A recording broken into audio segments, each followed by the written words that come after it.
هغه د ځان سره تماچه وړي او د تماچې په زور باندې سپی جوړ شوی ویل هغه به په خلکو باندې چکونه لګول. ورکوټی ماشوم چې ښه ویل سیټل دي او یو داسې قوم سره بلانګ کوي چې هغې ته ویلی کېږي افریدی قوم، چې افریدیان خو د لږې نه مري خو هم چاته لاس. بسم الله الرحمن الرحیم. السلام علیکم. زه یم ستاسو ورور شاهد خان صافي، یو ځل بیا ستاسو په خدمت کې حاضر یم. قدرمندو کتونکو، زما نه شاته به تاسو لیدی شئ چې دلته خلک ناسي دعا ته. دا د چا دعا ده؟ دا د شاه افریدي دعا ده. قدرمندو کتونکو، زه نن موجود یم شاه ماشوم چې 14 کاله عمر لري، د 7 کلاس سټوډنټ ماشوم. هغه صدر ته ځي، په صدر کې هغه بې دردۍ سره وهلی کېږي، ټکولی کېږي او د هغې نه بعد هغه پولیس ته حواله کېږي. د هغې نه پس هغه په حوالات کې بندېږي او د هغې نه پس په حوالات کې هغه خپل ځان ته پانسي اچوي، خپل ځان وژني. دا ټول پروسس څنګه وشو، دا ټوله وقوع څنګه وشوه، د هغې والد صاحب، د هغوی تره دا ټیم په دې ځای کې موجود دی. زه غواړم چې هغوی په دې کیس باندې ډېره ښه تفصیل سره تاسو ته خبرې مخې ته کړي او تاسو ته ووایي چې دا مسله اصل کې څنګه پیش راغله. شاه 14 کلن ماشوم هغه څنګه قتل شو. نو راځئ زموږ سره اوسئ، د هغوی د والد صاحب نه او د هغوی د تره نه د دې تفصیل اخلو چې حقیقت څه دی.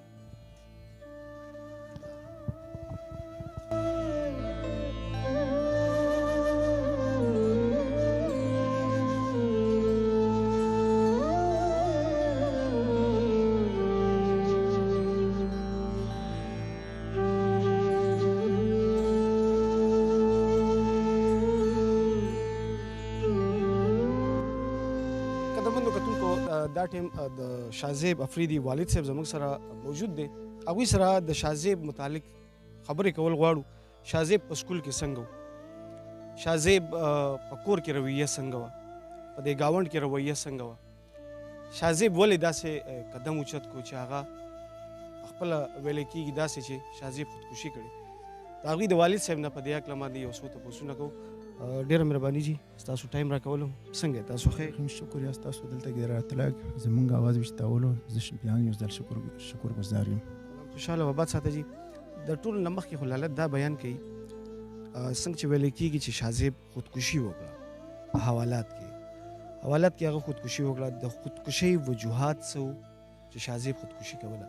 بیا چې کوم په تاڼه کې کوم په ګیټ باندې کوم سنتري ناست وي هغه چېرته و چې شاه خودکشي کول؟ آیا دا تاڼه مکمل خالی وه که نه؟ په دې کې څوک و چې شاه په حوالات کې واچولی شو؟ د شاه تپوس بیا چا ولې نه؟ دا سوالونه زما نه د خپل زړه کوي. زه خپل ځان نه دا سوالونه کوم چې د شاه په حوالات کې واچولی شو. د هغه باندې چې کوم سیکورټي مامور کاس و چېرته و؟ شاه د څه وجې نه د پولیس د تشدد نه ځان مړ کړلو چې ولې چې زه زر مړ شم، مطلب چې په ما باندې نور تشدد نه کېږي. داسې نه چې په ژوندون باندې زما نه نور زما سره څه داسې وشي چې هغه زما څوک برداشت کولو ولا نه وي. او هغه خلک چې کوم د دغه ذمهوار وو لکه څنګه د سی سی ټي وي والا چې دي هغه چېرته و؟ زه خپله زما نه خپله زړه تپوس کوي چې دا زه ځان نه تپوسونه کوم چې دا به چېرته وایي. زه نه پوهېږم چې دا کوم ځای کې وو کوم ځای کې ناست وو. صرف دا سوال زه خپل زړه نه کوم. شاه د کور ووته څنګه؟ تاسو ته معلومات څنګه وشو؟ شاه صدر ته څنګه ورسېد؟ بیا د هغه خلکو سره خطافۍ وشوه، پستل پکې هغه ویل چې راویستی و، زما نه یې ډرون وړو. نو آیا د شاه وس نه کېده چې هغه ډرون دپاره تماچه وړله او د یو دوکاندار نه یې ډرون په تماچه باندې غوښتو؟ شاه د کور نه په 2 بجې لاړو. هغه صرف د یو هغه و چې زه سبا دپاره زه هغه د پیپر و د میتس او په پېښور ماډل سکول کې د هغه اډمیشن دپاره څه کوم چې هغه ډاکومنټس وو هغه راخیستي وو، نو په هغه باندې تصویران لګولو. نو هغه لاړو د کور نه پیسې واخیستې، بایک یې واخیستلو، ویلې زه تصویران وباسم. خو چې تقریبا 2 بجې کور نه وتو، په 3:25 باندې ما ته د تانې نه کار راغلو چې شاه ستا به زوی دی. ما ویل او ویلې تاسو راشئ دلته کېدی شاه زموږ سره دی او دا بوزي او د بایک کاغذونه ځان سره راوړي. زه په 30 نه 40 منټ کې اندر زه تانې ته ورسېدلم. په ګیټ باندې زما سره ډېر بیډ رویه د پولیسو نه سایډ نه وشوله. خو نن یې مونږ څه په ډېر شرمېدلو باندې د ننوتلو خو ډېر ساعت بعد هلته کې چې ګورو کله یو پولیس ته ورځم چې تاسو ما پسې کال کړی و، کله بل ته ورځم چې تاسو کال کړی و، دلته کې تاسو ویل چې زما هغه دی شازیب دی هغه نو موږ ته چا ریپلی نه راکوله چې چا ته به مې ویل هغه به راته چا به اخوا رانه تاوېدو څوک به دېخوا رانه تاوېدو. اخر کې موږ ویارېدو زه شوق شوم چې ما ویل داسې نه زموږ شازیب دلته نه وي، ما مې اورېدل چې دلته چا ځان یا چا څوک قتل کړی دی. ما کال بیک وکړلو هغه کې د ما د کزن وغیره دا ټول راغلل، خو چې هغه راننوتل وکتل شازیب دننه پروت و، بیا هغه هم نه پرېښودل خو د میډیا په ترو باندې دا ټول خلک دننه راننوتل. یعنې تاسو چې کله تاڼې ته لاړئ د 15-20 منټ یا 45 منټ پورې تاسو سره هیڅ قسمه تاسو سره نه شازیب ملاود وي نه دوی تاسو له څه انفارمیشن درکړو دغه ټیم کې شازیب وفات شوی و؟ یاره زما چې څومره خیال دی چې زه په کم ټیم کې ورسېدلم هغه پولیس والا کومه خبره کوي نو شازیب هغه ټیم پورې ژوندی و، ما سره هغه خبرې صرف نه کېدلې خو دننه ولې چې زه 40 منټ کې ورسېدلم او 40 نام زر رسېدلم او هغه هلته کې دا خبره کوي چې دا 4 بجو نه بعد هغه ځان کړی دی 4 بجو نه پس ځان پس نو زه خو 4 بجو نه مخکې رسېدلم په ګیټ باندې هغه پرېښودم نه نو هغه بیا کوشش په دغه ټیم کې دا کولو چې موږ د خلک اخوا دېخوا کړو د ماشوم چتولو کوشش و بهر چېرته پټي کې غورځولو سیسټم و دغه شانتې نه وه چې دا څنګه وشول او کله خو زما زړه نور سوالونه هم راته کوي چې د شازیب د مرګ نه بعد څنګه پانسي شو داسې سوال هم راته کله کله راشي چې یاره دا ولې څنګه وشول. اوس ویلی نه شم چې زه څه وکړم او دا تفتیش به څنګه کېږي چا نه به کېږي. هغه وایي چې یاره دا بهر نه خلکو موږ ته راوستو. ما نن هم دا سوال وکړلو چې ښه د شازیب چې و د جونیل و دا د حوالات د ایښېدلو کس هغه نه و ماشوم و نو چې تاسو ته د بهر نه خلکو راوستلو درې کړو نو آیا د شازیب چې و دا کم حالت کې و تشدد شوی و ورباندې ها چې شوی و نو تاسو په اسپتال کې ولې نه کېښودلو چې تاسو بجای اسپتال تاسو هغه ته راوستلو د لاکاپ ته راوستلو که شازیب تاسو ته مړ درغلی و نو بیا تاسو ولې په لاکاپ کې کېښودلو هغه خلک څه شول قاتلان څه شول نو څومره چې هم دی زما تاوان چې څومره رسي نو پولیس والا دي او هغه خلک دي چې په کار چې په ده کې ډېر خلک شامل شي چې کوم بهاره نه راوستی دی د دوی د خولې چې بهر نه موږ ته بل چا راوستو. دکانداران چې یادېږي په دې کې هغوی د خولې دا خبره ده چې شازیب رالو په ما باندې حملاور شو ډرون یې غوښتو ډرون کیمره یې غوښته د هغې نه پس په ما باندې حملاور شو تماچه یې راوویستله ما ونیو په لاسو کې د شاه صاحب نه ما ونیو بیا هغه زما په لاس باندې چک ولګو بیا په بالپن باندې زما مله وواله څه ګورئ دغه خبرو ته په دغه کې څه تضاد تاسو ته ښکاري؟ په دا کې ډېر متضاد خبرې موږ ته راغلې.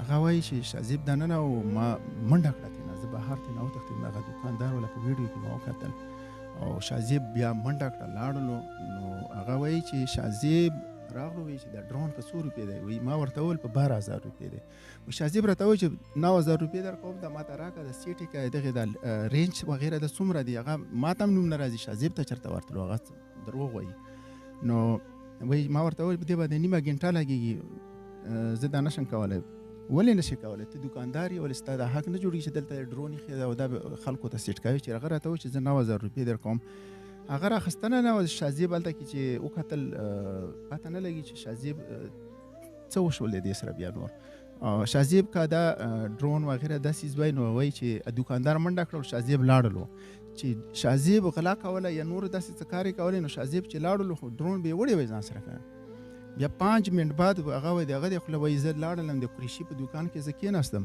او هلته کې هغه راته وویل چې یاره ته ما ځه او زه ستا پلار سره ملاوېږم نو قریشي دغه واضح خبره وکړله چې زه بالکل نه خبر یم او نه مې دا واقعه کتلې ده او نه ماته پاته شته او نه زه شازیب پېژنم او نه دغه کس پېژنم نوید اخبار هلته کې ویلی کېږي دا چې شازیب سره موټر بایک ورسره و کله رالو بره وخته د 30-35 هزار روپو موټر سایکل و شازیب سره د 10,000 روپو په ډرون پسې هغه د کوره تماچه وړو تاسو تماچو کار کوئ؟ تماچه خو ګوره زما نه تماچه شته او نه زما په نوم باندې نه چېرته لایسنس شته د ګورنمنټ نه ایشو نه دی چېرته دی وګوري څوک دی وګوري زه دلته کې بالکل په پاکستان کې پاتې کېږم نو زه په تماچه باندې څه کوم چې زه دلته کور کې ځان ته تماچې ساتم زموږ عادت نه دی د ویپن او شازیب هم دا میسج و چې ګوره همیشه دپاره ځان سره خپل پین او خپل کتاب او چې کله موږ څه غواړو موږ د خپل د پین په ترو باندې د هر چا نه چې وخته کوو څه زور یا هغه استعمالوو د پین په ترو به استعمالوو نو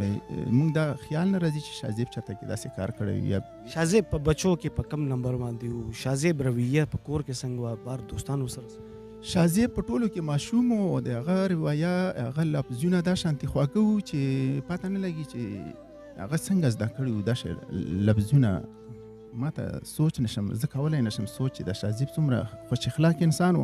په دا ټول کلي کې به یو داسې یو انسان تاسو ته ونه وایي چې شاه زیب موږ ته چېرته ویلي دي چې داسې یا اسې بس ها نه شاه زیب یو شرمیله پن انسان و، بلکل چا سره یې روټۍ هم نه خوړله بهاره، داسې یو انسان و شاه زیب. رویه ډیره ښه وه. تاسو ته خو به بچی خو د چا نه هم نه یېرېږي. شاه زیب یاد خو به راځي، ډېر زیات به راځي. خپل زړه ته تسلي په څه باندې ورکړو؟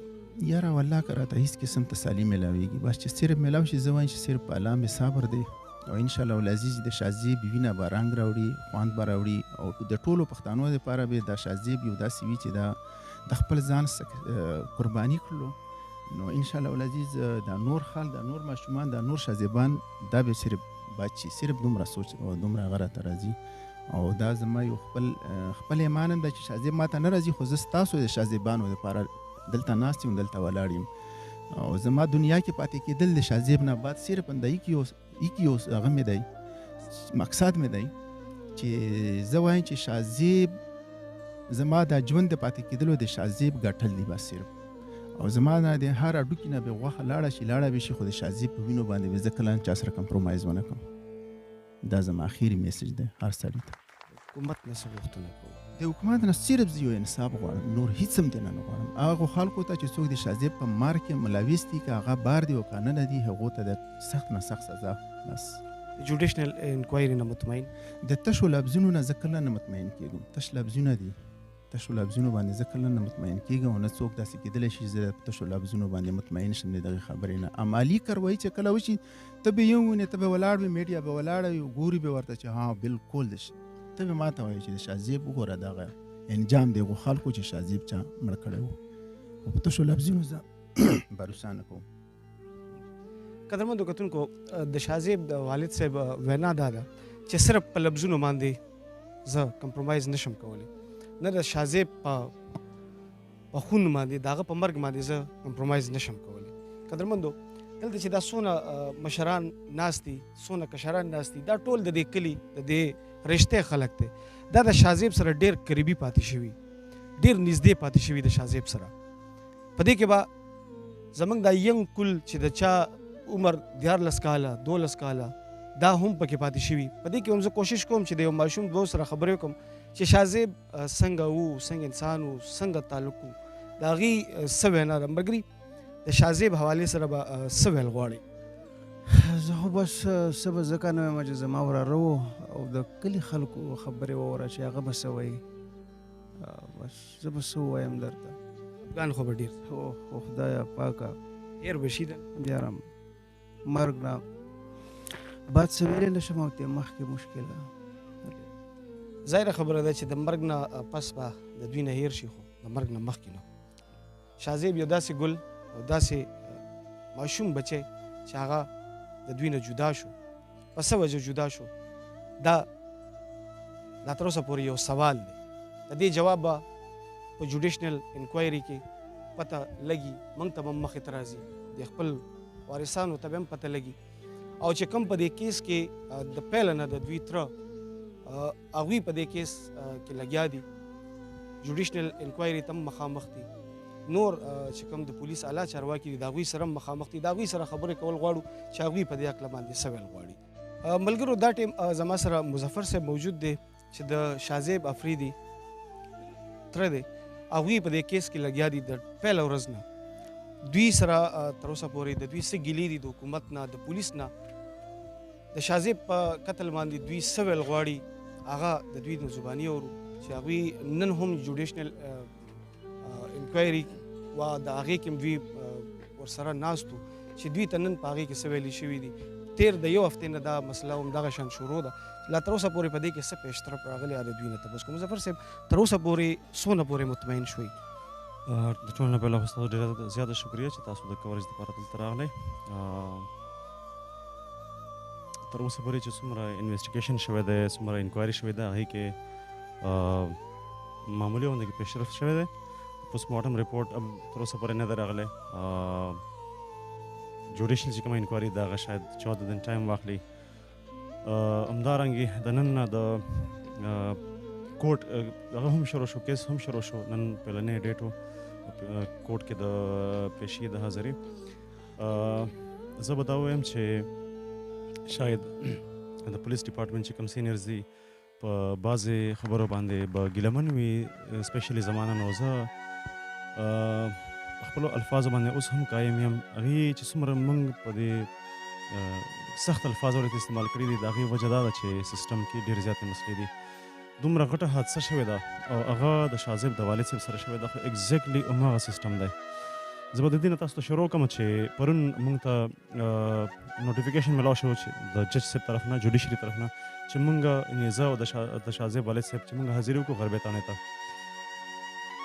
نو د شاه زیب والد صاحب یوازې لاړو، هغه د بل طرف نه راتلو. په ګیټ باندې د هغې سره اګزیکټلي هماغه شانتې بدتمیزي وشوه چې هغه ورته ویم ویل چې موږ ته نوټیفیکیشن دی، دننه جج صاحب موږ ته انتظار کوي او دوی پسې ګیټ په سختۍ سره بند کړلی شو او ورته ویل چې بار ته انتظار وکړه.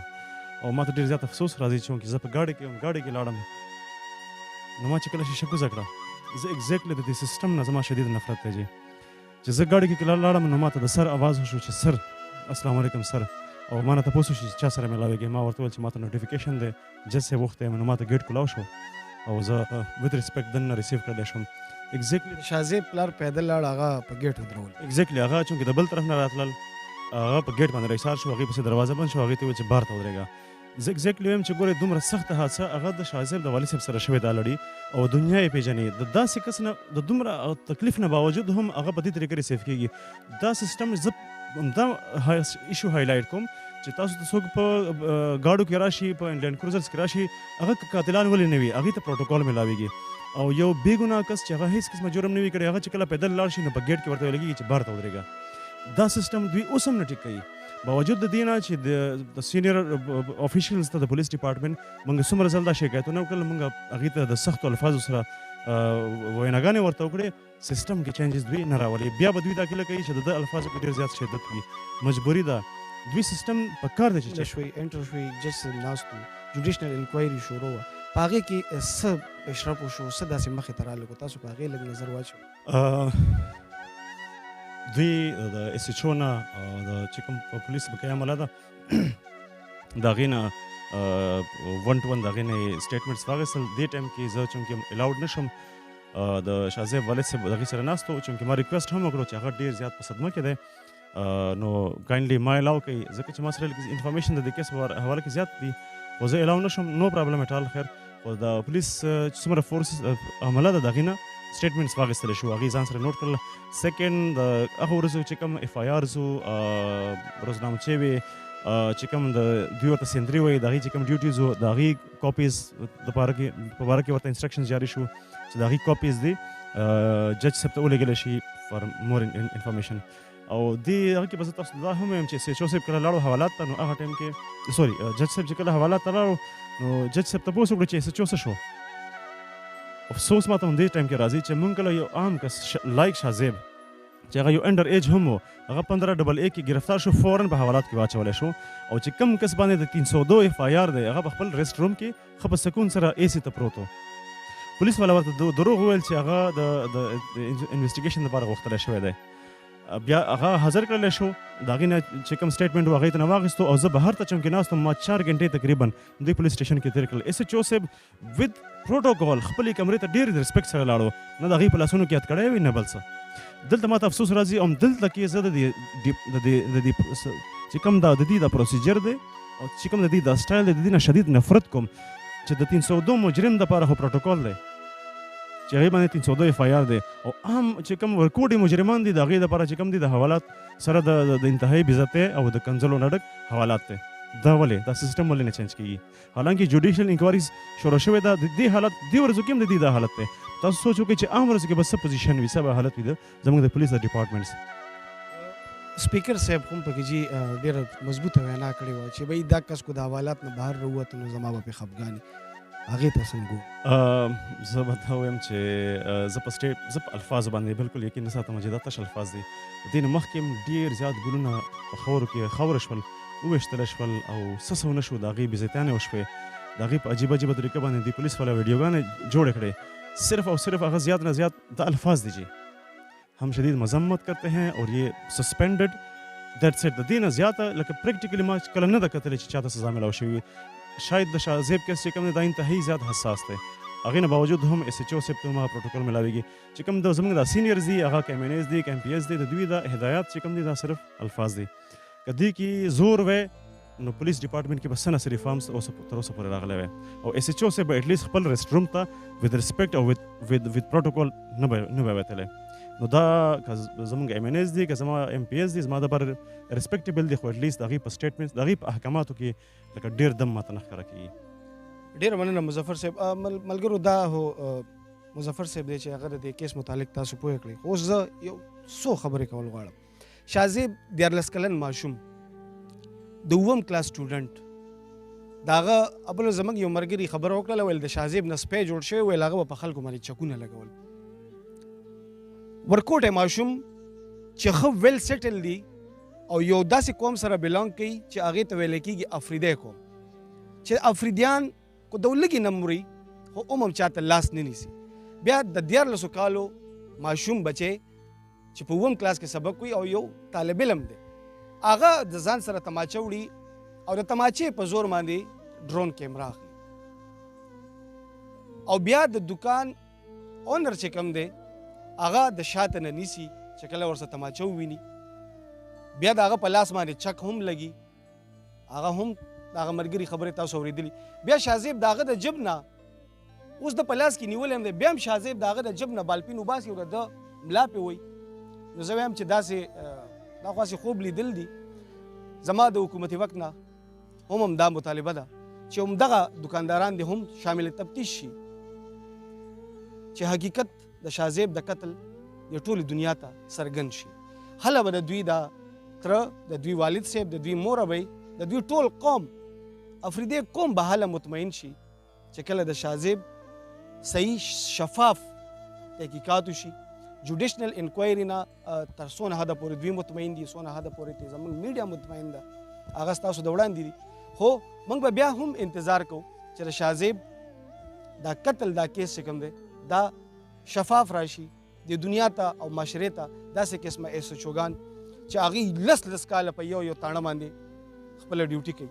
څو پورې چې زما په ذهن کې دي د ایس ایچ او په یو تاڼه باندې تعینات کیږي، مظفر صاحب د هغې 6 میاشتې کاله پورې پیریډي څنګه یو ایس ایچ او 10 کاله په یو تاڼه باندې ژوند تېروي.